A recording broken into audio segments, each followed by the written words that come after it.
है सबके पास? मेरा नहीं करना सर। क्या कह रहे हो? नहीं करना है, वही करेंगे।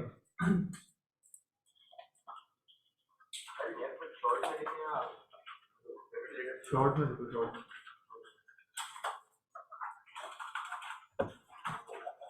ठीक है भाई, तो लास्ट क्लास का थोड़ा सा रिव्यू कर लेते हैं कि लास्ट क्लास में हम लोगों ने क्या किया था। बेसिक सिलसिला ये बताओ कि असाइनमेंट किसी ने अपलोड किया था, किसी को याद रहा था? नहीं हुआ, अपलोड नहीं हुआ। नहीं किया था। सही है, कर दिया असाइनमेंट। बताना था कि क्या है ना, बताना था बेसिकली वर्ड की फाइल के अंदर या टेक्स्ट की फाइल के अंदर के हमने क्या क्या पढ़ा था, क्या क्या चीज़ें हम लोगों ने गो थ्रू करी थी, सिर्फ उसको उठा के वर्ड पे और उसके बाद डाल देना था क्लासरूम के ऊपर। ये था ठीक है। नोट पैड खैर है, को मसला नहीं, नोट पैड हो तो पेपर पे लिख के उसका स्क्रीनशॉट लेके भेज देते। हाँ मैंने नोटपैड पे ही बनाया, वो अब सबमिट नहीं हो रहा। सबमिट नहीं हो रहा, चलो देख लेते। हाँ सही है, ईमेल कर दिया हो या क्लासरूम कर दिया, क्लासरूम पे अपलोड कर दिया हो, कोई मसला नहीं है। लेकिन अगली बार ख्याल रखना, जिसने मेल करा है ना, मेल ना करा करो डायरेक्ट, क्योंकि मेल से मिस होने के चांसेस बहुत ज़्यादा होते हैं। क्लासरूम पे अपलोड कर दिया करो। क्लास ठीक है, चेक कर लेते हैं अभी तक फिलहाल किस किसने अपलोड किया था, किसने नहीं किया था। मैं भी कर देता हूँ। खैर है, मसला नहीं, अगर नहीं करा तो लेट भी करा दोगे तो कोई मसला नहीं आता। सर आज कर देंगे सर, आपको आज वो हो गया। हाँ तो आज कर देंगे आज। 5 टर्न रोहित, आलियान, साकिब और उसके बाद यूसुफ कौन है? ये राना यूसुफ। बेहतरीन भाई। अच्छा, इनका भी, इन दोनों ने भी कर दिया वैसे तो सबमिट, लेकिन इनका मेरे पास मेल पर आया था जहरा का, आपने मेल किया था मुझे शायद असाइनमेंट। जब तक पोस्ट नहीं हुआ था मैं जानती। ठीक है सही है, खैर है, मेल कर दिया हो या फिर आपने क्लासरूम पे अपलोड कर दिया, दोनों में खैर है। बाकी भारती का अपलोड नहीं हो रहा था, और किसी बंदे का कोई अपलोड होने में कोई मसला नहीं आ रहा? नहीं, सही है। अच्छा भाई, लास्ट क्लास का थोड़ा सा रिव्यू कर लेते हैं, रिकैप। बेसिकली हम लोगों ने पढ़ा क्या था लास्ट क्लास के अंदर? हम लोगों ने पढ़ा था HTML होती क्या है, ठीक है, CSS से जावास्क्रिप्ट क्या होती है, उसका एक ओवरव्यू लिया था, उसको डिस्कस करा ही नहीं था कि CSS जावास्क्रिप्ट क्या होती है। इनकी अलग अलग स्किल्स आ रही है हमारे पास इसी स्किल के अंदर। जैसे पहले HTML हम लोग खत्म करेंगे, HTML के बाद उसके फॉर नेक्स्ट क्लास हम लोग स्टार्ट करेंगे CSS, फिर उसके बाद हम स्टार्ट करेंगे जावास्क्रिप्ट। तो ये 3 स्किल्स आपके पास अलग अलग तरीके से कवर हो रही हैं हर उसके अंदर, इसी स्किल के अंदर, एक ही स्किल के अंदर। तो हम लोगों ने अभी फोकस करना है अपना सारा HTML के ऊपर। मैंने आपको बताया था लास्ट क्लास में, आपके पास फोल्डर क्रिएशन किस तरीके से बनता है, आपकी वेबसाइट का फोल्डर कैसे बनेगा, उस फोल्डर को ओपन कैसे करोगे। अच्छा, ओपन करने के लिए जो लोग अपने पास अभी कोड एडिटर यूज कर रहे हो, कौन सा है? Visual studio code. एडोबी का नहीं है ये, विजुअल स्टूडियो कोड माइक्रोसॉफ्ट का है, ठीक है। VS कोड हम लोग यूज कर रहे हैं। फिर इसके बाद हम लोगों ने ये चेक करा था कि हमने अपने फोल्डर को तो ओपन कर दिया, अब अपनी वेबसाइट को किस तरीके से ओपन करेंगे। वेबसाइट को ओपन करने के तरीके कितने थे हमारे पास?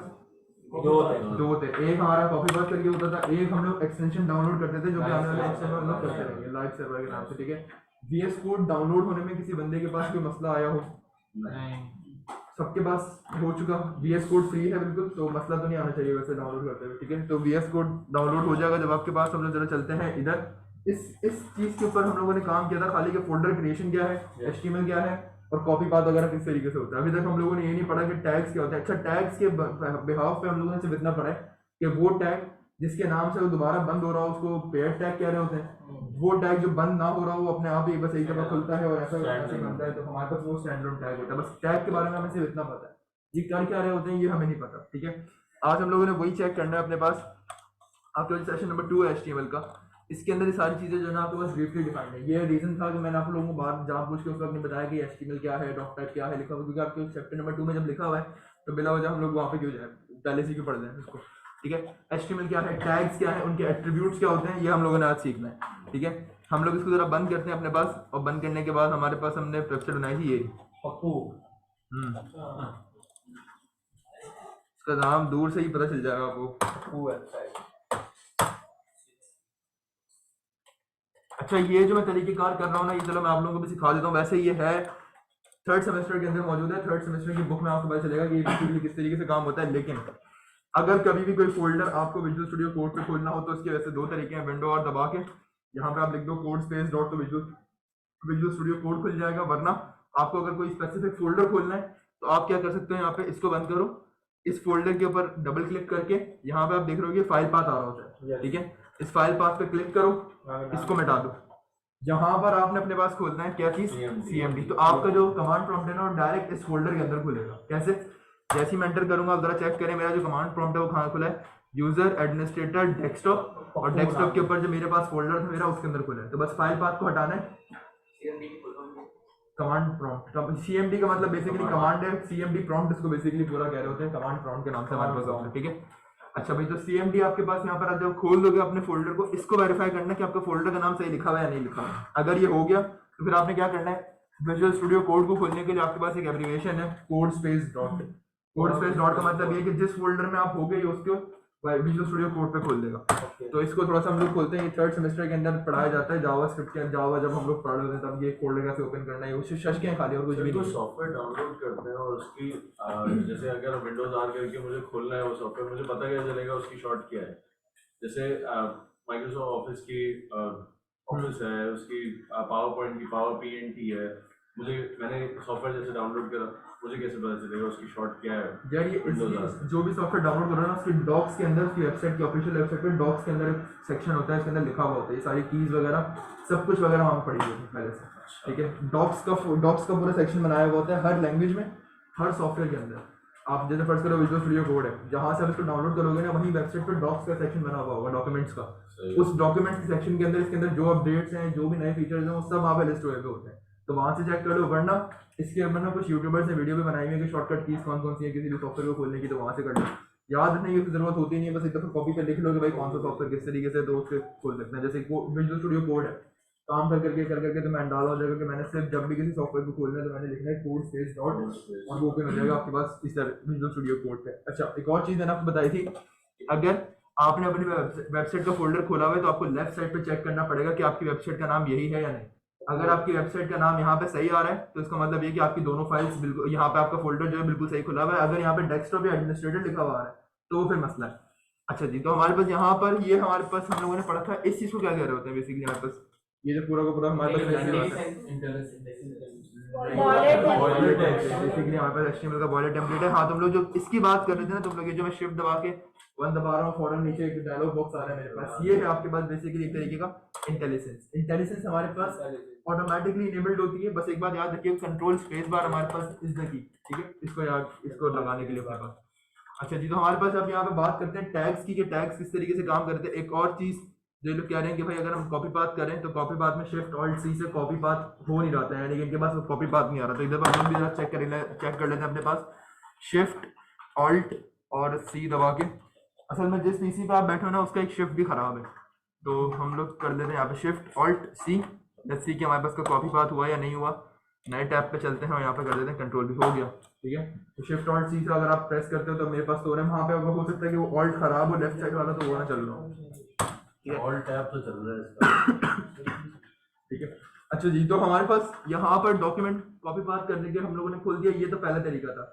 दूसरा तरीका हमारे पास क्या था इसका, कि हम लोग क्या कर सकते हैं अपने पास सीधा यहाँ चल के राइट क्लिक करके open with live server open कर सकते हैं अपने पास। लेकिन उसके लिए मुझे कहाँ जाना पड़ेगा, पहले एक्सटेंशंस, जब भी कभी कोई एक्सटेंशन डाउनलोड करनी पड़ेगी, यहाँ पर आप उसका नाम सर्च करोगे, इंस्टॉल करोगे और देन इसको ओपन करोगे।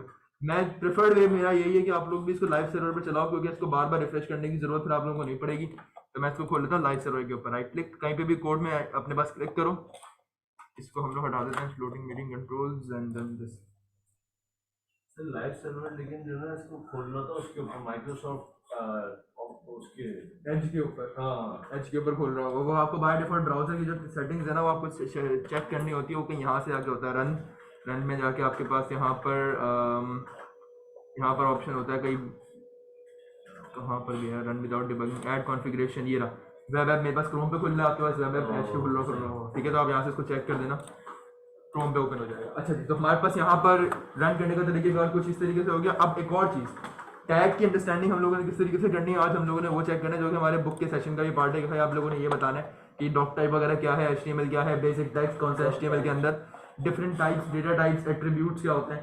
अच्छा, डेटा टाइप्स के ऊपर ना ये जो हमारे पे डेटा टाइप लिखा हुआ है, इसको आप समझोगे तब जब पढ़ोगे जावास्क्रिप्ट, क्योंकि जावास्क्रिप्ट में होता क्या है, हम यूजर के इनपुट के ऊपर, यूजर के डेटा के साथ खेल रहे होते हैं।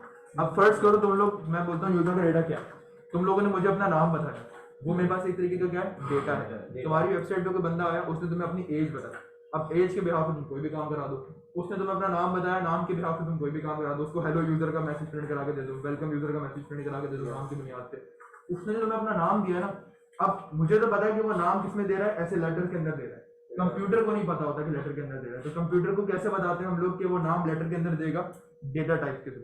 अगर फर्ज करो वो तुम्हें एज दे रहा है तो एज तुम्हें नंबर्स में देगा 14 15, कंप्यूटर को नहीं पता, मुझे पता है कि वो नंबर में देगा, कंप्यूटर को नहीं पता। तो हम कंप्यूटर को कैसे बताते हैं, डेटा टाइप के थ्रू, कि भाई यूजर ये डेटा टाइप लिखेगा, इसका मतलब क्या है कि एज है हमारे पास। अगर यूजर ये डेटा टाइप लिखेगा तो इसका मतलब क्या है, ये हमारे पास नेम है, ठीक है। तो ये जावास्क्रिप्ट का है। ये जावास्क्रिप्ट के अंदर रेफरेंस आपको ज्यादा मिलेगा इसका डेटा टाइप का। अभी फिलहाल यहाँ पे सिर्फ एट्रीब्यूट्स, जो भी एचटीएमएल, दिमाग वाली चीजें वो सारी जावास्क्रिप्ट।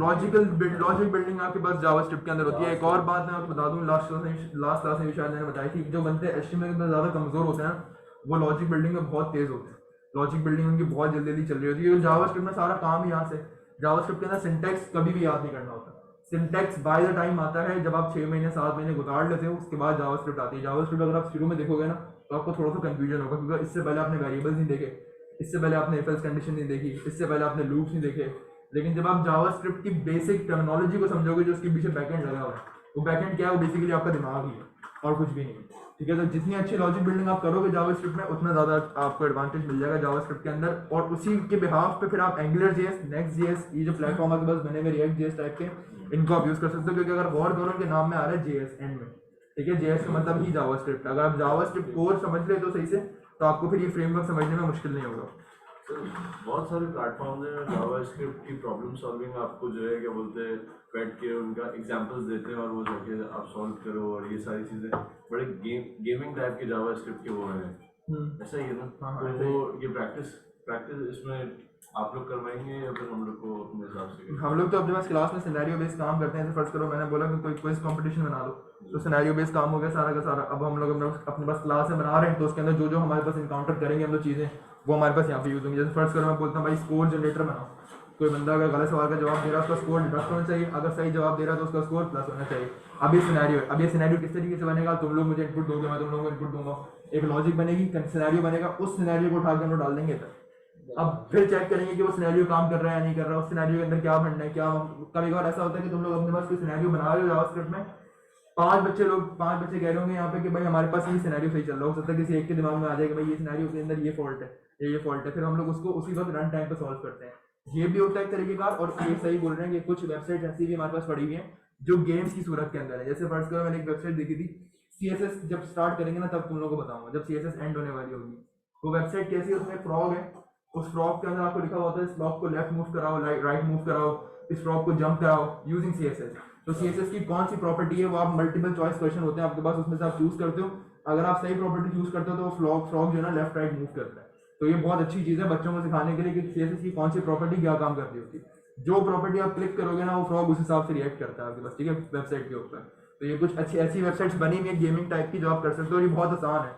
जब आप जावास्क्रिप्ट पढ़ के निकलोगे आपको समझ में आ जाएगा ये जो फ्रॉग टाइप की वेबसाइट बनी हुई है किस तरीके से बनी हुई है। बहुत सिंपल है, इतना मुश्किल नहीं है, ठीक है। अगर हम बात करें बेसिक टैग्स के HTML के अंदर, तो ये हम लोग लास्ट क्लास में भी पढ़ा था। पहला जो टैग होता है आपके पास ये बता रहा होता है कि आपका जो डॉक्यूमेंट है पूरा का पूरा ये HTML फॉर्मेट के ऊपर बेस करता है। HTML is a markup language, और मार्कअप लैंग्वेज हर वो लैंग्वेज होती है जिसके अंदर टैग यूज हो रहे होते हैं, ये बात याद रखिएगा। एक XML अभी आप लोग पढ़ोगे अपने पास जाके, एंड्रॉइड की जितनी भी एप्स हैं वो सारी की सारी जो डिजाइन आपको बना हुआ दिख रहा होता है ना वो सारा का सारा XML के ऊपर होता है। XML की फुल फॉर्म या XML क्या होती है इसको याद रखने की जरूरत नहीं है आपको, बस ये बात याद रखना एट द एंड उसमें क्या आ रहा है ML। HTML में भी एट द एंड क्या आ रहा है ML। वो हर चीज जिसके अंदर एंड में ML लगा हुआ है यानी कि मार्कअप लैंग्वेज लगा हुआ हो वो आपके पास टैग बेस्ड लैंग्वेज होती है। इसके अंदर भी जरा चेक करो टैग्स आ रहे हैं आपके पास, XML भी कुछ इसी से मिलती जुलती चीज है। देखो ये टैग हो गया आपके पास, एक ये टैग हो गया, यानी कि जितनी भी टैग बेस्ड कहानी है ना आपके पास सारी की सारी किस में आएगी, मार्कअप लैंग्वेज में अंदर आएगी, ठीक है। इसीलिए हम लोग HTML को भी मार्कअप लैंग्वेज कह रहे हैं। तो वेबसाइट साइट मैप XML पर ही होता है, ऐसा क्यों? वेबसाइट का साइट मैप XML पे वो जरूरी नहीं है। हम लोग अपने पास अगर फर्स्ट करो XML का साइट मैप हम लोग अपने पास किसी PPT की सूरत के अंदर भी बना दें तो भी एक्सेप्टेबल होगा। अच्छा, एग्जैक्टली। जितनी वेबसाइट के आगे साइट मैप सोचा तो वो साइट मैप .xml ही लगाया है, कोई PPT आप बता रहे PPT भी लग जाता है। PPT फॉर्मेट के अंदर बनता है, PPT is not a extension जो आप उसके अंदर साइट मैप के अंदर जाके लगाओगे, बनाएगा .xml के ऊपर ही। लेकिन अगर फर्स्ट करो आप टैग बेस्ड काम कर रहे हो, टैग बेस्ड आप काम नहीं करना चाह रहे, तो कुछ साइट मैप्स ऐसे भी होते हैं जो विदाउट टैग मैप, विदाउट उसके टैग के ऊपर भी काम कर रहे होते हैं, यानी कि विजुअल तरीके से दिख रहे होते हैं आपको, ठीक है। तो हमारे पास वो जो टैग्स आते हैं हमारे पास वो अलग अलग फॉर्मेट के अंदर बन सकते हैं। जैसे फर्स्ट करो JPEG फॉर्मेट के अंदर बना दिया आपने, आपने किसी इमेज फॉर्मेट के अंदर साइट मैप बना दिया, तो अलग अलग तरीके से साइट मैप बन सकते हैं। यानी कि एक अप्रोच नहीं है साइट मैप को बनाने की, मल्टीपल अप्रोचेस है। ऐसी robots.txt की एक फाइल होती है वेब सर्वर के अंदर जो क्रॉलर को अलाउ कर रही होती है कि कौन सी चीज उसने एक्सेस करानी है कौन सी नहीं।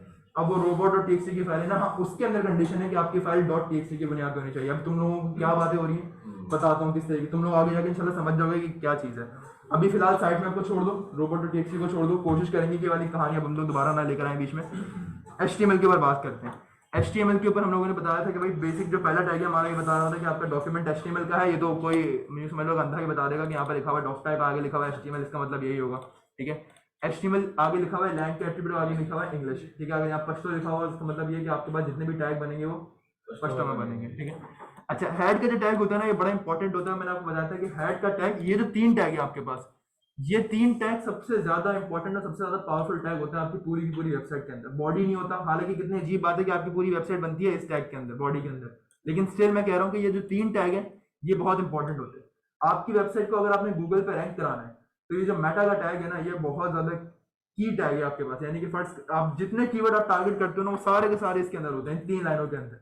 ये 3 लाइन अगर आपको समझ में आ गई तो मेरा ख्याल है कि आप जो है ना वो फिर वेबसाइट को रैंक करा सकते हो और आसानी से गूगल के अगर फर्स्ट करो टॉप 10 नहीं तो टॉप 50 के अंदर तो करा ही सकते हो, इतना तो हो ही सकता है, ठीक है।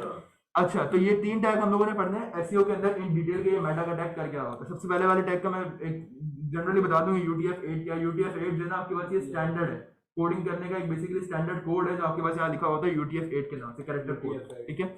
अच्छा, तो हमारे पास यहाँ पे जो लिखा हुआ है ना ये बेसिकली हमारी जो वेबसाइट रिसाइज होती है किसी भी ब्राउजर के ऊपर, चाहे वो गूगल हो, चाहे वो एज हो, चाहे कहीं पे भी हो, जो रिसाइज होने के ऊपर जितना भी काम हो रहा होता है ना रिस्पॉन्सिवनेस का, वो सारा का सारा ये टैग मैनेज कर रहा होता है। ये वो टैग होता है बेसिकली जो हमारी पूरी एसईओ को मैनेज कर रहा होता है इस वाले टैग के अंदर। इस ये टैग भी और इसके अलावा और ही मेटा के टैग जितने होते हैं ना हमारे पास वो एसईओ को रिलेटेड काम कर रहे होते हैं। अब ये एसईओ क्या होता है? एसईओ सिर्फ एक टेक्निक है जिसके थ्रू आप अपने गूगल के ऊपर वेबसाइट को रैंक करा सकते हो यूजिंग गूगल के रूल।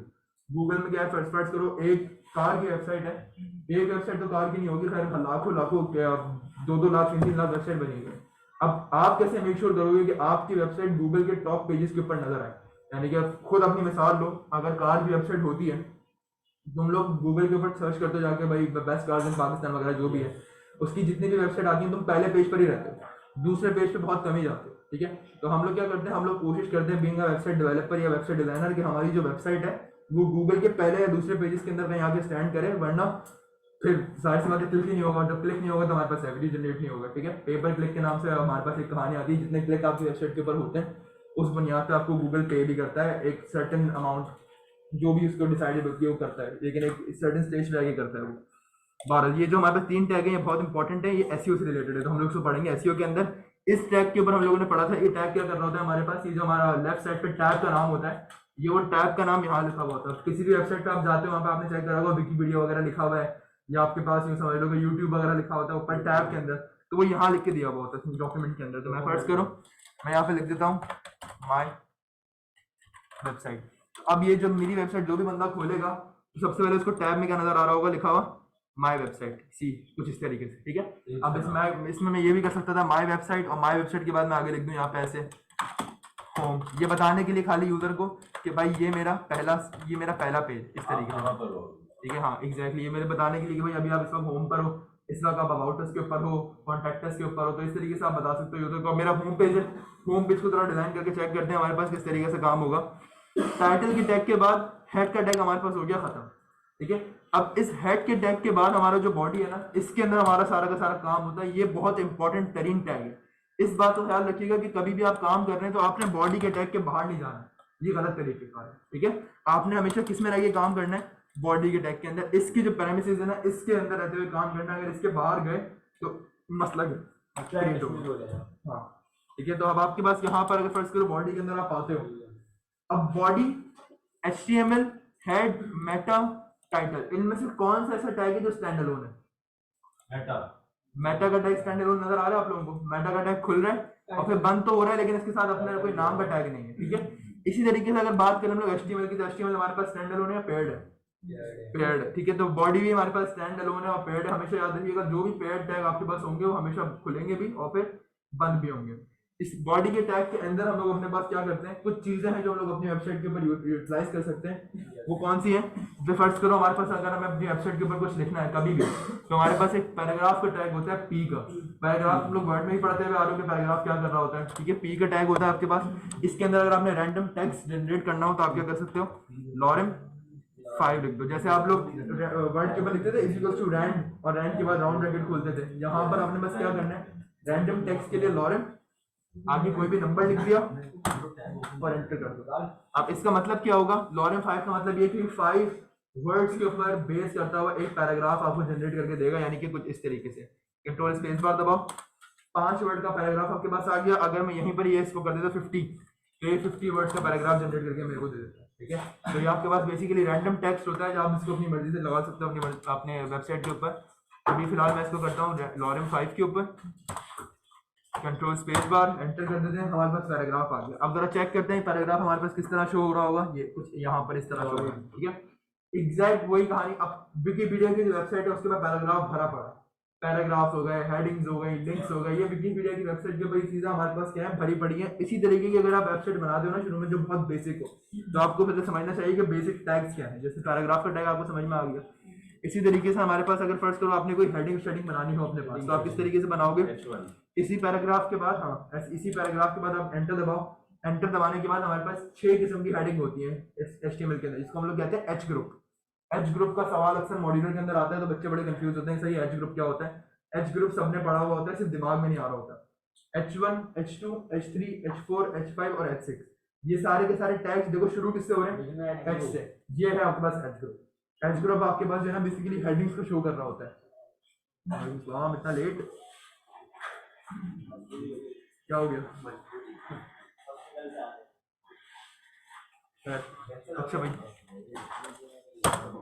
अच्छा तो अब देखो यहाँ पर एक बात का ख्याल रखना, आप लोगों को अभी लग रहा होगा कोडिंग बहुत आसानी से होगी, जब आप करने बैठोगे ना कुछ बच्चे क्या कर रहे होते हैं, वो काम इस तरीके से कर रहे होते हैं, ऐसे वो पूरा बकायदा टैग टाइप करते हैं। टाइप करने के बाद पूरे टैग अगर क्लोज खुद ब खुद हो जाए तो ठीक है, वरना वो कहीं ना कहीं भंड मार देते। तो आप लोगों ने करना क्या है, टैग कभी भी खुद बैठ के टाइप नहीं करना।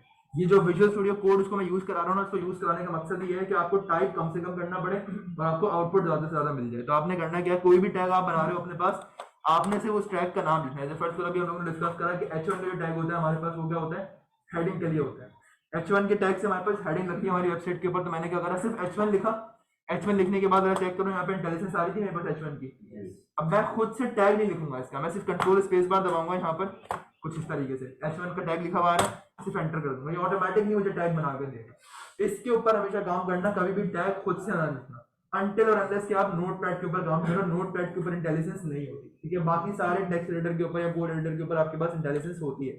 H1 टाइप करा आपने, यहाँ पर आपने लिख दिया फर्स्ट करो कुछ भी हेडिंग 1, हेडिंग 1 मेरे पास इंटेलिजेंस काम नहीं है। हेडिंग 1 आ वैसा रही है, ऐसे कैसे मतलब H1 डालना था ना, तो मुझे पूरा पहला टैग कंप्लीट करना पड़ रहा था, फिर वो क्लोजिंग टैग हमको दिखा रहा था। तो उसके दो रीजन होंगे। यहाँ तो फिर आप यहाँ पे जरा चेक करना है कि यहाँ पर आपके पास HTML लिखा हुआ है या नहीं लिखा हुआ। कभी कभार ना यहाँ पर अगर ऐसे लिखा हुआ तो मुझे दिखाना ही हो रहा है, ठीक है।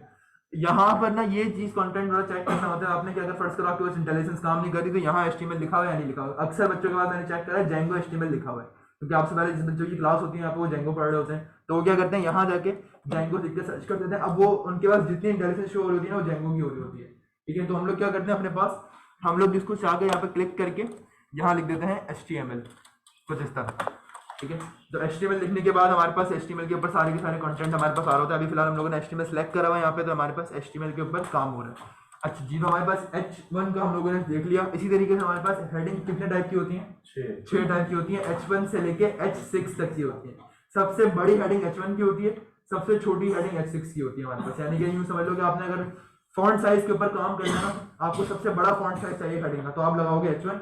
अगर आपको उससे छोटा फॉन्ट साइज चाहिए हेडिंग का, तो आप लगाओगे H2, H3 ऐसे। तो हम लोग क्या करते हैं, एक और की बता देता हूँ आपको। अगर आप शिफ्ट ऑल्ट प्रेस करके एरो डाउन की दबाओगे तो आपको दोबारा कॉपी पेस्ट करने की जरूरत नहीं पड़ेगी, उस पूरी लाइन को ऑटोमेटिकली डुप्लीकेट बना देगा। शिफ्ट ऑल्ट और एरो डाउन की, ठीक है।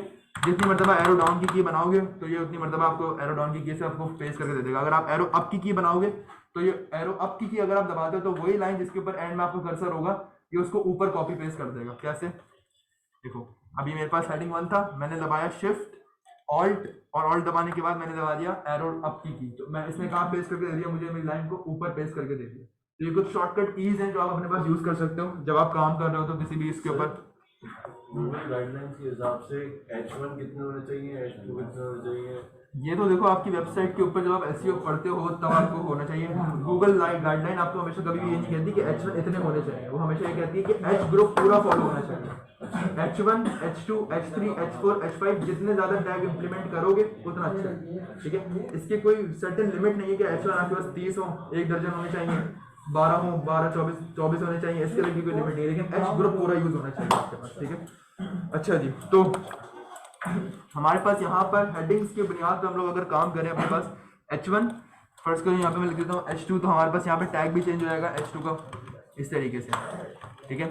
इसी तरीके से हम लोग यहाँ पे कर देते हैं 3, 4, 5 और 6, तो हम सिर्फ यहाँ पे टैग चेंज करते हैं। जैसे मैं यहाँ पे टैग चेंज करूँगा इसका ऑटोमेटिकली मेरे पास क्लोजिंग टैग भी चेंज हो जाएगा, तो यहाँ पे पास टेक्स्ट एडिटर का बेसिकली फ़ायदा है।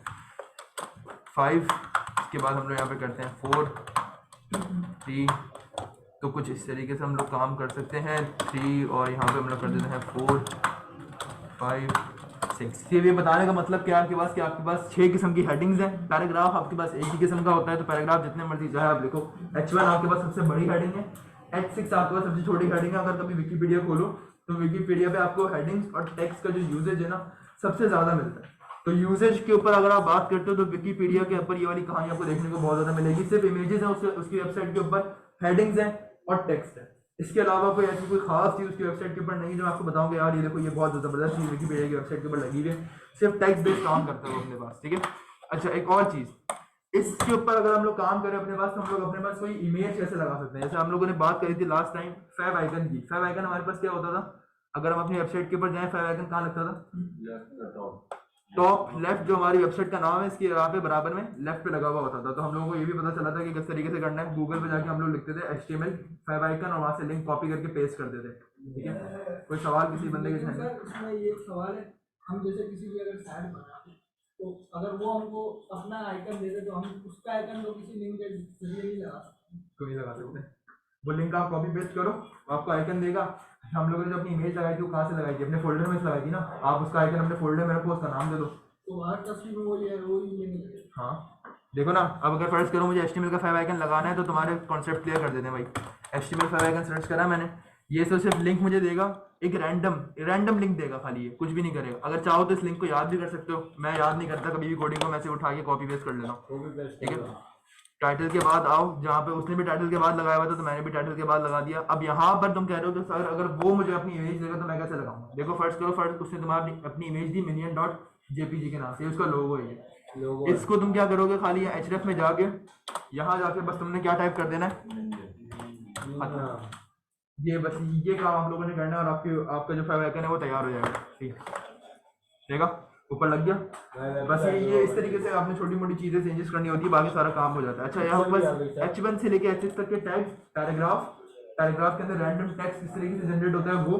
और अब हम बात करते हैं आपके पास कि इमेज कैसे लगती है। देखो एक तो तरीकेकार आपके पास ये है कि आपने डायरेक्ट यहाँ पे मिनियन लगा दिया, ये आपके पास इमेज लग गई। एक तरीकेकार और भी है आपके पास कि अगर आपने फर्स्ट करो अपनी वेबसाइट की बॉडी के ऊपर इमेज लगानी है, वो किस तरीके से लगाओगे, वो लगाते हैं हम लोग अपने पास IMG के टैग से। OMG तो तुम लोगों ने बहुत सुना होगा, IMG पहली मरतबा शायद सुन रहे हो IMG, ठीक है। तो IMG के अंदर हमारे पास जो SRC का एट्रीब्यूट होता है, इस SRC के एट्रीब्यूट के अंदर अब ये देखो दोबारा टाइप करने की जरूरत नहीं है, सिर्फ टैग का नाम याद रखोगे। अगर मुझे इमेज लगानी है तो मुझे क्या लिखना है, IMG, कंट्रोल स्पेस बार दबाओ और एंटर कर दो, ये ऑटोमेटिकली आपको बना के दे देगा SRC ऑल्ट ये सब कुछ। अच्छा, जो ऑल्ट का एट्रीब्यूट है ना, ऑल्टरनेटिव, ये बड़ा इंपॉर्टेंट है आपकी SEO के अंदर, ठीक है। ये अभी फिलहाल अगर आप इसको हटा भी दो, ग्रेवी के अंदर आता है ये, वो ऐसा नहीं, लेकिन जब आप SEO पढ़ रहे होगे तो फिर रिकमेंडेड ये है कि इसको नहीं हटाना कभी भी, ये बहुत ज्यादा काम का टैग है, काम का एट्रीब्यूट है आपके पास आपकी इमेजेस के लिए। सर ये SRC का क्या मतलब, सोर्स? SRC का मतलब है सोर्स आपके पास। आप अगर फर्स्ट कर अपनी वेबसाइट पे कोई इमेज लगा रहे हो तो उसकी सोर्स क्या है, क्या आप आपके पास डाउनलोडेड है, इंटरनेट से भी लगा सकते हो अपने पास इमेज, और आप कॉपी बात करके डाउनलोड करके अपने पास इसके अंदर उसका पास भी दे सकते हो इमेज का, ठीक है। डायरेक्ट अगर मेरे पास इंटरनेट पे पड़ी हुई हो पिक्चर तो मैं उसका लिंक कॉपी करके डाल दोगे तो बन जाएगा, लेकिन फिर शर्त ये होगी कि आपके पास नेट कनेक्टेड हो। अगर नेट कभी भी आगे पीछे हुआ तो आपकी इमेज लोड नहीं करेगा। तो डुप्लीकेसी में नहीं जाएगी वो इमेज। अगर ट्रॉलर है अगर उस इमेज के ऊपर कॉपीराइट इश्यूज हुए हाँ। तो फिर जाएगी, लेकिन अगर फर्स्ट करो डायरेक्ट ऐसी इमेज पड़ी हुई किसी आइकन वगैरह की, ओपन सोर्स अगर होगी तो ओपन सोर्स होगी तो अगर आपके पास, तो वो मसला नहीं करती फिर, ठीक है। अगर फर्स्ट करो हम बात करें इस इमेज के टैग की, तो इमेज का टैग मैंने खुद नहीं बनाया, मैंने सिर्फ यहाँ पे लिखा था IMG, और IMG लिखने के बाद मैंने यहाँ पे एंटर कर दिया। अच्छा, एक बच्चों को और ही मसला होता है कि सर आप लाइन वाइज कोडिंग करते हुए आ रहे हो तो एक के नीचे एक चीज़ आ रही है। अब अगर फर्स्ट करो मुझे H6 सबसे ऊपर चाहिए, मैं चाह रहा हूँ मेरे पैराग्राफ के भी ऊपर चलेगा H6, तो उसको मुझे क्या करना पड़ेगा? शिफ्ट ऑल्टर आपा हाँ, H के साथ 6 लिख देंगे ना। यहाँ पर मैं चाह रहा हूँ कि पैराग्राफ के ऊपर चले जाए, यहाँ से हट जाए पैराग्राफ की। जैसे अब फर्स्ट करो ये है ना H6, देखो कहाँ लिखा हुआ है छोटा सा, मैं चाह रहा हूँ कि पैराग्राफ के ऊपर यहाँ लिखा हुआ है। इसके लिए मुझे कोड में कैसे चेंजेस करनी पड़ेगी? सर H1 को H6 कर देंगे यहाँ पर टैग में। भाई देखो, आपको सिर्फ यहाँ पे ना इस बात का ख्याल रखना है कि आपकी टैग की ओरिएंटेशन या टैग का जो ऑर्डर है ना वो बड़ा मैटर करता है। जो टैग सबसे पहले लिखोगे वो सबसे पहले शो होगा, जो उसके बाद लिखोगे उसके बाद शो होगा। कैसे? हम लोगों ने हेडिंग 1 2 3 4 देखो हम लोगों ने क्या करा हुआ है, एक के नीचे एक लिखा हुआ है, तो हमारे पास जो आउटपुट आ रहा है वो भी ऐसे आ रहा है। अगर मैं चाह रहा हूँ कि मेरे पास H6 का जो टैग है पैराग्राफ के भी ऊपर चला जाए, तो मुझे क्या करना पड़ेगा, इस पूरे टैग को कॉपी करना पड़ेगा, और कॉपी करने के बाद उसको कहाँ डालना पड़ेगा मुझे, पैराग्राफ के ऊपर। जो चीज सबसे पहले लिखूंगा वो सबसे पहले शो हो जाएगी, जो उसके बाद लिखूंगा वो उसके बाद शो हो जाएगी। ये आपके पास बेसिकली वेबसाइट डिजाइनिंग का यू समझ लो कि हाँ बिल्कुल एक लाइन बाय लाइन आपके पास कुछ इस तरीके से शो हो जाएगा। तो क्लियर हो गई कहानी, कोड कैसे करना है, ये ठीक है? इजी हलता सर, ठीक है। मुझे कुछ अलग सा आएगा। अच्छा, अब फर्स्ट करें आपके पास हेडिंग लिखी हुई है, आपके पास हर सारा का सारा कंटेंट लिखा हुआ है, लेकिन अब आप चाह रहे हो कि आपकी वेबसाइट के ऊपर इमेज भी लग जाए। तो मैं चाह रहा हूँ भाई मेरी इमेज लगे मेरे पैराग्राफ के बाद। तो मैंने यहाँ पे क्या करा, मैंने नीचे जो इमेज का टैग खोला हुआ था उसको कॉपी करा, और कॉपी करके कहाँ पेस्ट कर दिया, पैराग्राफ के बाद।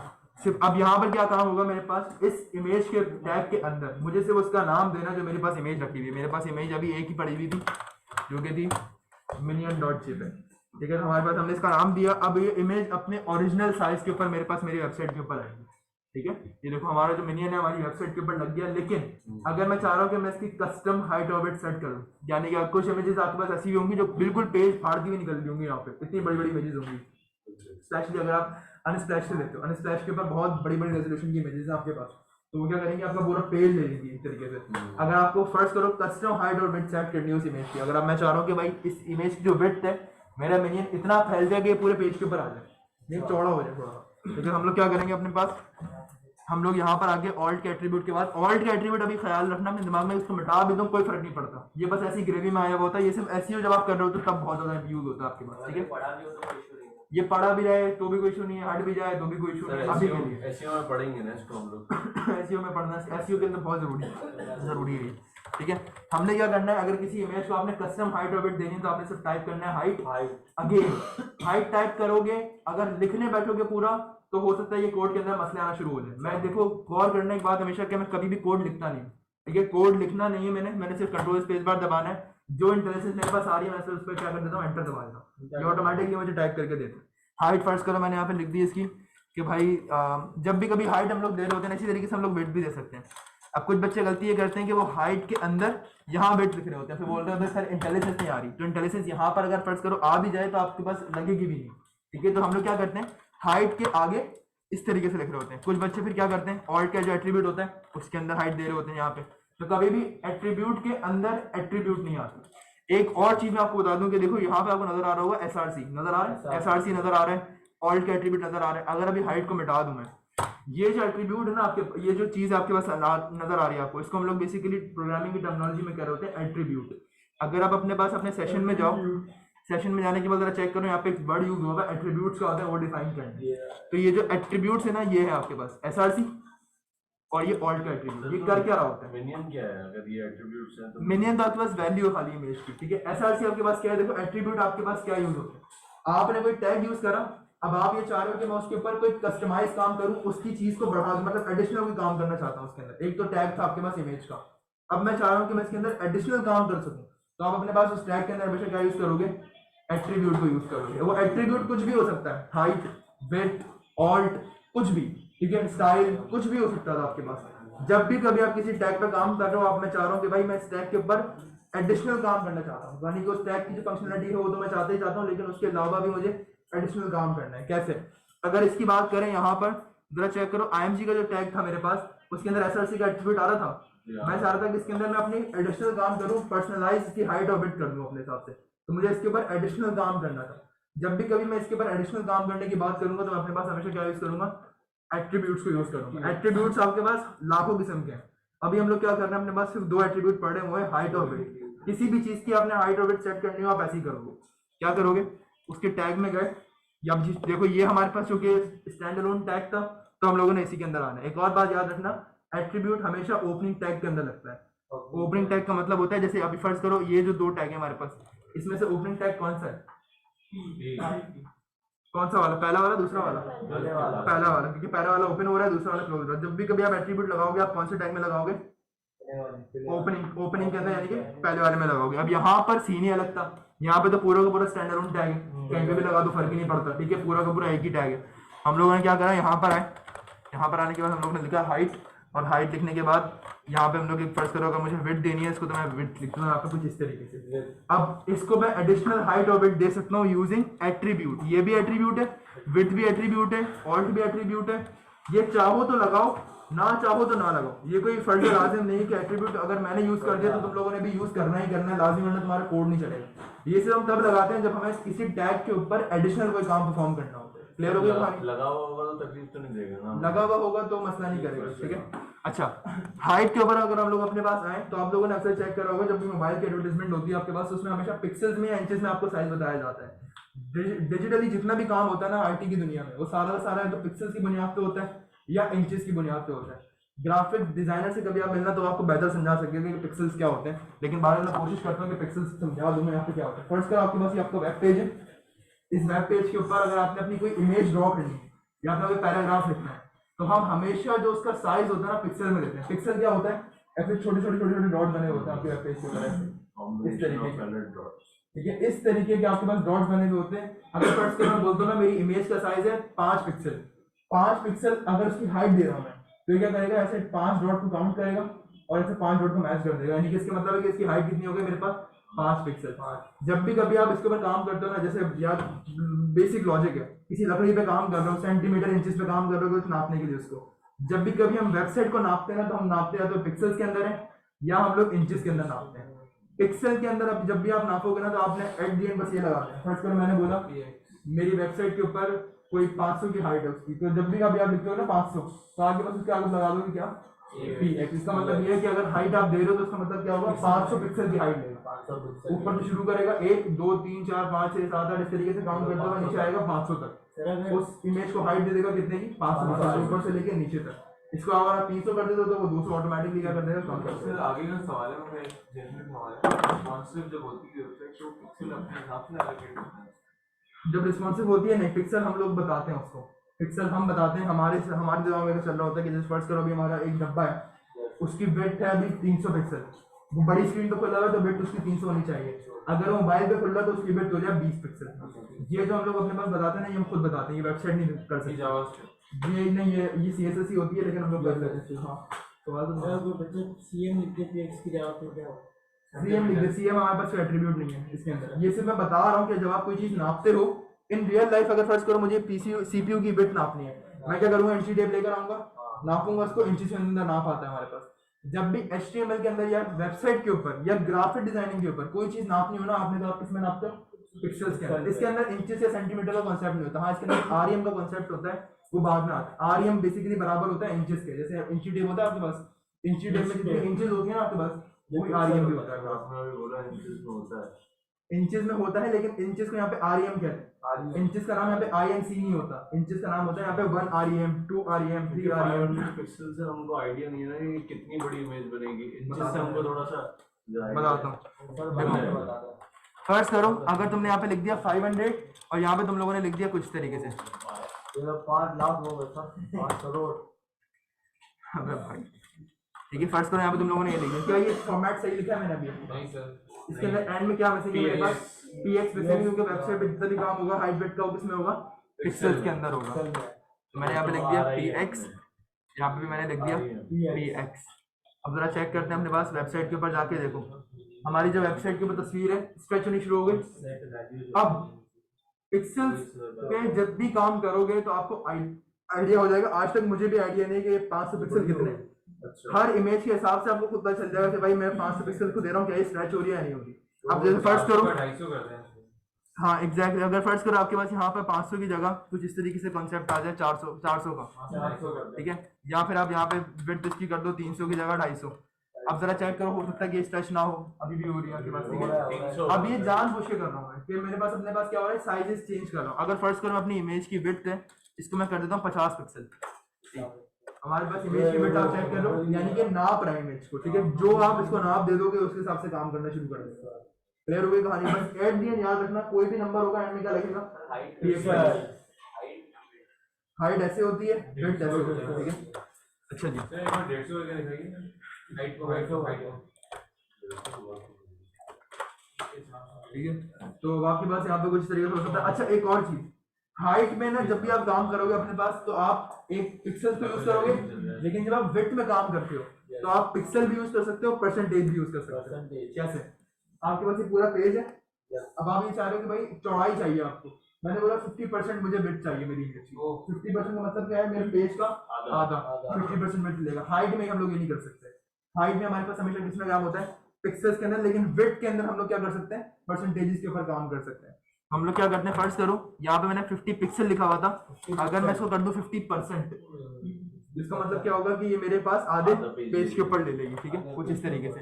अब ये देखो इसका जो बॉर्डर मेरे पास आ रहा है, ठीक है, तो हमारे पास परसेंटेज के ऊपर भी काम हो सकता है। अगर इसको मैं कर दूं कुछ इस तरीके से,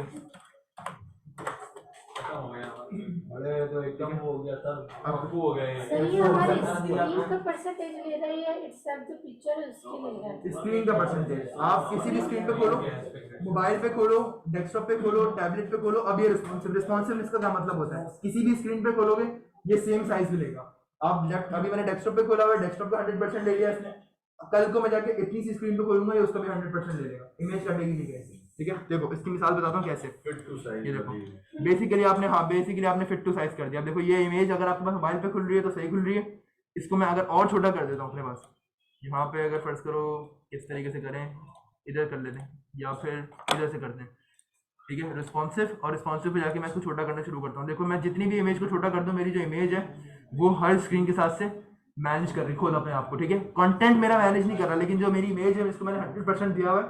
हर स्क्रीन साइज के ऊपर मेरी जो इमेज है वो क्या हो रही है, 100% के ऊपर है। ये वाला टैब मैं F12 दबा के, F12 आपके पास की होगी, उसको दबाना, ये वाला टैब खुल जाएगा आपके पास। मोबाइल टैबलेट का नाम F12 ऐसे स्कूल के मोबाइल की है यार।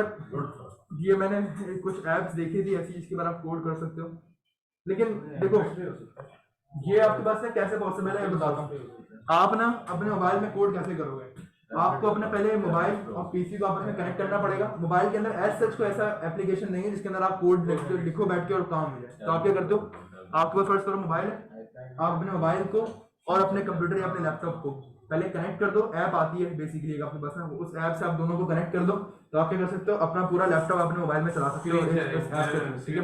उसके अंदर आप विजुअल स्टूडियो कोड पे जाओ, हमें सिर्फ टाइप करना होगा, टाइप करो तो मोबाइल के अंदर कोडिंग हो सकती है, लेकिन वो फिर इस तरीके से नहीं होगी जैसे आप यहाँ पे हो रहा है, ठीक है। आपको सही साइज का पता ही नहीं चलेगा, ठीक है। अच्छा जी, ठीक है। काफी में क्या, हाँ यार वेबसाइट बंद है कैसा, उस टैग का नाम है हमारे पास ए का टैग। फर्स्ट करो H5 के नीचे चलते हैं और एक ए का टैग बना देते हैं। अक्सर तुम लोगों ने देखा होगा तुम्हारे दोस्त वगैरह तुम्हें लिंक सेंड कर रहे होते हैं किसी चीज का, फेसबुक का लिंक, ट्विटर का लिंक, जो लिंक्स होते हैं ना हमारे पास वेबसाइट के, वो होता है ये ए का टैग, ठीक है। एंकर टैग बेसिकली आपके पास यूज हो रहा होता है दो पेजेस को आपस में लिंक कराने, ठीक है। एंकर का मतलब ये है कि दो चीजों को आपस में, किसी चीज को आपस में लिंक कर लो, ठीक है। एंकर का हम लोग टैग किस तरीके से बनाते हैं, इधर से ऐसे हम लोगों ने इसको कॉपी हटाया, सिर्फ ए लिखा और ए लिखने के बाद एंटर कर दिया, तो हमारे पास ए का टैग ऑटोमेटिकली बनकर आ जाएगा। अच्छा एक सिमिलरिटी तुम लोगों को देखने को यहाँ पे मिल रही होगी, इधर और इधर नजर आ रहा है, इधर भी HRF लिखा हुआ है, इधर भी HRF लिखा हुआ है। फर्क सिर्फ इतना है कि जो इधर HRF आपके पास लिखा हुआ होता है उसके अंदर हम लोग अपनी इमेज का नाम देते हैं, लेकिन जो यहाँ पर HRF लिखा होता है यहाँ पर हम लोग अपने पेज का नाम देते हैं। पेज का नाम आपके पास कोई भी हो सकता है। फर्स्ट करो मैंने एक नई फाइल बनाई अपने पास, अभी मेरे पास फाइल कितनी है, एक ही है, index.html के नाम से। मैं यहाँ पे बना लेता हूँ सेकंड, इंटरलिंकिंग नहीं काम आता है सिर्फ ये इंटरलिंकिंग के लिए काम आता है। ये लिंकिंग के लिए काम आता है। अब ये जरूरी नहीं कि आपकी वेबसाइट के पेजेस को आपस में लिंक करें, आपकी वेबसाइट को किसी दूसरे की वेबसाइट से भी लिंक कर सकता है, ठीक है। बताता हूँ किस तरीके से। href का एट्रीब्यूट आपके पास, फर्स्ट करें आपने यहाँ पे लिखा सेकंड, यहाँ पे आप लोगों ने लिख दिया second.html। अब जरा चेक करें, अगर मैं अपनी वेबसाइट के ऊपर जाऊंगा ना यहाँ से अभी, तो मेरी वेबसाइट के ऊपर कोई भी शो नहीं होगी मुझे। क्यों? क्योंकि मैंने अपने पास href के अंदर नाम तो लिख दिया, लेकिन मैंने टेक्स्ट लिखा ही नहीं। क्योंकि जाहिर सी बात है, देखो अगर आप किसी बटन पे क्लिक करते हो और वो बटन आपको दूसरे पेज पे लेके जाता है, उस बटन के अंदर कुछ लिखा हुआ तो होता है ना, जो आपको दिख रहा होता है कि भाई क्लिक करोगे तो वहां जाओगे, क्लिक करोगे तो यहाँ जाओगे। तो जो टेक्स्ट है ना, वो टेक्स्ट आपको लिखना पड़ेगा। कैसे लिखोगे? अपने पास यहाँ पर आओ अपने पास विजुअल स्टूडियो कोड में और यहाँ लिख दो क्लिक हियर। अब ये वो टेक्स्ट है जो यूजर को शो हो रहा होगा, और जब भी यूजर इस टेक्स्ट पे क्लिक करेगा वो आपकी वेबसाइट के ऊपर चला जाएगा। हम लोग यहाँ पे क्लिक करते हैं, रिलोड करते हैं और यहाँ पे क्लिक करते हैं। देखो अभी हमारे पास कौन से वाले पेज पे चला गया? second.html के ऊपर। वापस बैक करते हैं, क्लिक हियर पे क्लिक करते हैं, दोबारा second.html के ऊपर चले गए। जितनी मर्तबा क्लिक होगा, अब आपकी वेबसाइट के ऊपर 50 पेजेस हों, 50 पेजेस पे आप नेविगेट करा सकते हैं। ओपन एंड न्यू टैब के लिए कैसे ओपन इन न्यू टैब के अंदर आपके पास कुछ एट्रीब्यूट्स होते हैं। अब देखो अगेन हम लोग इसके थ्रू एक पेज से दूसरे पेज पे जा तो रहे हैं, लेकिन अब अगर मुझे शशके चाहिए, शशके का मतलब है एडिशनल काम। सर नेक्स्ट के लिए नेक्स्ट भी यही है ना सर, नेक्स्ट भी एक तरह से एंकर टेक्स्ट ही है जो हमारे पास पे बटन आता है नेक्स्ट, तो पेज से जैसे स्क्रिप्ट्स आ रही है जो बेसिकली कह सकते हो एंकर ही है वो, ठीक है।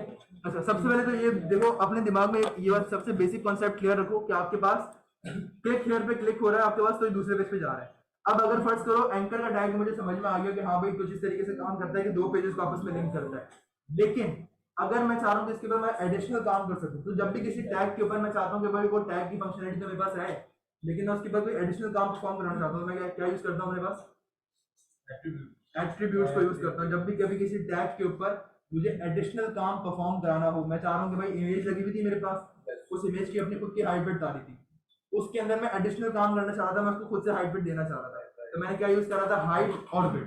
वो हाइट और बिट मेरे पास क्या था? एट्रीब्यूट्स था।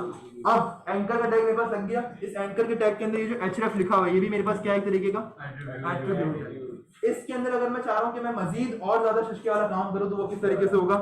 इसका आप देखो, यहाँ पर देखो, चेक करो, इमेज का जो टैग था मेरे पास वो स्टैंड अलोन टैग था, तो उसके अंदर जो हाइट और बिट मैंने लिखी वो उसके अंदर लिखी हुई है। यहाँ पर किसमें लिखूंगा मैं? ये तो मेरे पास पेड टैग है, स्टैंड अलोन टैग है, पेड है। तो जब भी पेड टैग आपके पास होता है, तो उसके अंदर जितने भी एट्रीब्यूट लिखे जाते हैं वो कौन से टैग में लिखे जाते हैं? फर्स्ट वाले के अंदर, यानी कि स्टार्टिंग वाले के अंदर, ये वाला टैग है, ठीक है, इसके अंदर लिखे जाएंगे। तो इसके अंदर कहाँ लिखूंगा मैं? ये जो इन्वर्टेड कॉमा खत्म हो रहे हैं इसके बाद। अब वो एट्रीब्यूट मेरे पास कौन सा है? अब मैंने बताया आपको अगेन, लाखों एट्रीब्यूट्स आते हैं। एक एट्रीब्यूट हमारे पास आता है टारगेट का। ये जो टारगेट का एट्रीब्यूट है ना आपके पास, ये बेसिकली बता रहा होता है कि आपको नए टैब में खोलना है, आपको उसी टैब में खोलना है, क्या करना है। अगर फर्स्ट करो मेरे पास एक टारगेट के अंदर तीन चीजें हमारे पास बेसिकली, अंडरस्कोर ब्लैंक, सेल्फ और टॉप। अगर मैं अंडरस्कोर ब्लैंक लिख दूं यहाँ पे टारगेट के अंदर, इसका मतलब ये होता है कि ये दूसरे टैब पे खोलेगा। वो टैब तो वैसे का वैसे ही रहेगा, लेकिन जैसे आप बटन पे क्लिक करोगे नया टैब खोल देगा, ठीक है, जाएगा उसी पेज पे, लेकिन नया टैब खोल के जाएगा। तो हम लोगों के पास उसी पेज पे नहीं होगा। देखो क्लिक हियर करते हैं, हमारे पास नया टैब खुला, ये वाली वेबसाइट हमारे पास वैसी की वैसी रही, लेकिन नया टैब हमारे पास ओपन हो गया। तो ये आप अपने पास कर सकते हो अगर आपने कोई शशके वशके आपको चाहिए, एक लाइन का खाली आपके पास काम है, इस तरीके से इसको अपने पास कर सकते हो, ठीक है। बोल्ड भी करते हैं सर इसको बोल्ड भी एट्रीब्यूट है। एंकर का टैग आपके एट्रीब्यूट नहीं है, एट्रीब्यूट भी आता है, वो टैग है, वो एट्रीब्यूट नहीं है।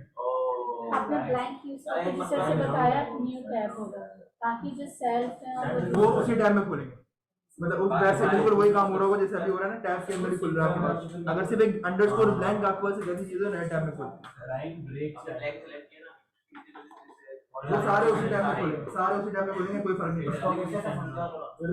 देखो यहाँ तो तुम लोगों को पता है कि अगर मैं ए का टैग लिखूंगा तो मैं किसी दूसरे पेज पे जा सकता हूँ, ये मुझे अलाउ करता है, ठीक है। ए का टैग एंटर करा, href के अंदर जिस पेज पे मुझे जाना है मैं क्या करूंगा, उस पेज का नाम दे दूंगा। मैंने यहाँ पे लिखा second.html, क्योंकि मेरे पास यहाँ पे मैंने फाइल बनाई हुई थी second.html के नाम से। इसके अंदर मैं काम करता हूँ, एक कोड कर लेते हैं h2 के अंदर, वेलकम, ठीक है। अच्छा, तो अब हम लोग क्या करेंगे, अपने पास href के अंदर हम लोगों ने पेज का नाम तो दे दिया। अब जब भी कभी इस पेज पे या इस लिंक पे क्लिक होगा, ये मुझे कौन से पेज पे लेके जाएगा, second.html। लेकिन मसला सारा ये कि अगर अपनी वेबसाइट के ऊपर मैं जाऊं तो मेरी वेबसाइट के ऊपर मुझे ये लिंक दिख ही नहीं रहा होगा। जब लिंक दिखेगा तो मैं काम करूंगा ना, तो जब भी कभी मुझे कोई लिंक दिखाना हो तो मुझे उसके लिए टेक्स्ट लिखना पड़ेगा अपने पास। अब वो टेक्स्ट क्या होता है, वो टेक्स्ट कैसे लिखा जाता है, इसके टैग के दरमियान। फर्ज करो यहाँ पे मैंने लिख दिया एनीथिंग हियर, यहाँ तो अपनी वेबसाइट का लिंक दे सकते थे, अपनी फेसबुक की आईडी का लिंक दे सकते थे अपनी वेबसाइट के ऊपर, अपनी ट्विटर की आईडी का लिंक दे सकते थे अपनी वेबसाइट के ऊपर, ठीक है। फर्ज करो मैंने यहाँ पे लिख दिया माई ट्विटर आईडी, ठीक है। अब जब भी कभी यहाँ पे क्लिक होगा, अब जब भी यूजर आएगा ना, जैसे ही वो इस पे क्लिक करेगा तुम्हारी ट्विटर की आईडी के ऊपर जा सकता है, क्योंकि तुमने लिंक दिया होगा ट्विटर की आईडी का। इसमें कैसे क्लिक करता हूँ, मैं कौन सा वाले पेज के ऊपर आ गया, वेलकम वाली। अब ये काम ही आपके पास जो ना होती है एंकर टैग की। एंकर का याद रखना का मतलब क्या है, दो पेजेस को आपस में क्या कराएगा, लिंक कराएगा। अब अगर फर्स्ट करो मैं सेकंड और HTML के ऊपर हूँ, तो मुझे क्या करना पड़ा है, दोबारा बैक का बटन दबाना पड़ा है बैक आने के लिए। अब मैं क्या कर सकता हूँ, अगर मैं दोबारा बैक पे क्लिक करूँ तो दोबारा मुझे इस वाले पेज के ऊपर ले जाए। ऐसा क्या कर सकता हूँ यहाँ पे कि मैं जब यहाँ पे एक बटन है उस पर क्लिक करूँ, दोबारा मुझे वो पहले वाले पेज के ऊपर ले जाए। टारगेट बैक यहाँ पे भी एट्रीब्यूट बनाएंगे, यहाँ पे बनाएंगे ए, यहाँ पे तो सिर्फ और बस एक का टैग बन गया, ठीक है। लगाएंगे href लगाएंगे, ऐसे ना इंडेक्स और html का लगाएंगे, बस यहाँ पे आप लोगों ने सिंपल यहाँ पे लिख दिया बैक और अंदर लिख देंगे target equals back. Target equal वगैरह की जरूरत हमारे पास नहीं होती, बस आपने क्या करा, ए का टैग लिखा और ए के टैग के अंदर जो काम आपने यहाँ पे करा था वही आपने वहां पे कर दिया। आप बोल रहे थे भाई जब यहाँ पे क्लिक होगा तो ये कौन सा वाले पेज पे जाएगा, सेकंड पे, तो मैंने बोला जब ये सेकंड वाले पेज पे पहुंच जाए तो यहाँ पे मैंने ए का टैग एक और लगा दिया, और यहाँ पे मैंने क्या कर दिया, जब इस पे क्लिक होगा तो दोबारा किस पे चले जाएगा, index.html के ऊपर चले जाएगा। तो हम लोगों के पास ये कहानी आती है, देखो रिलोड करा, इस पे क्लिक करा तो हम पहले इस वाले पेज पे गए, फिर जब ये गो बैक पे हम लोग क्लिक करेंगे दोबारा तो हम दोबारा उस वाले पेज के ऊपर चले जाएंगे, ठीक है। तो हम लोग दो पेज के दरमियान हम नेविगेट कर सकते हैं अपनी वेबसाइट के ऊपर बहुत इजीली।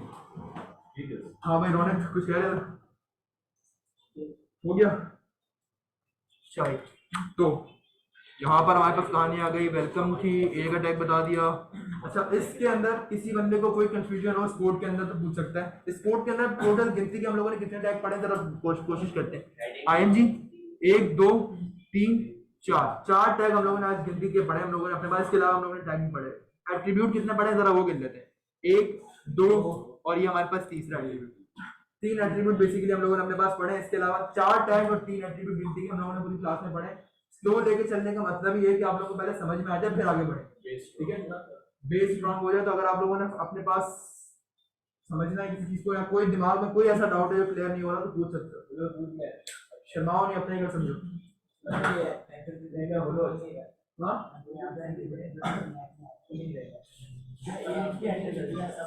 सर अगर मैं तुम यहाँ पे ये सर अगर मैं पहला टैग खत्म होने से पहले जो सेकंड HTML है यहीं पर कॉलन के बाद ही जो है वो डाल दूँ, टेक्स्ट लिख दूँ, तो टेक्स्ट आएगा तो भी बोल के दिया तो ब्रैकेट बंद होने एंगल ब्रैकेट बंद होने के बाद सर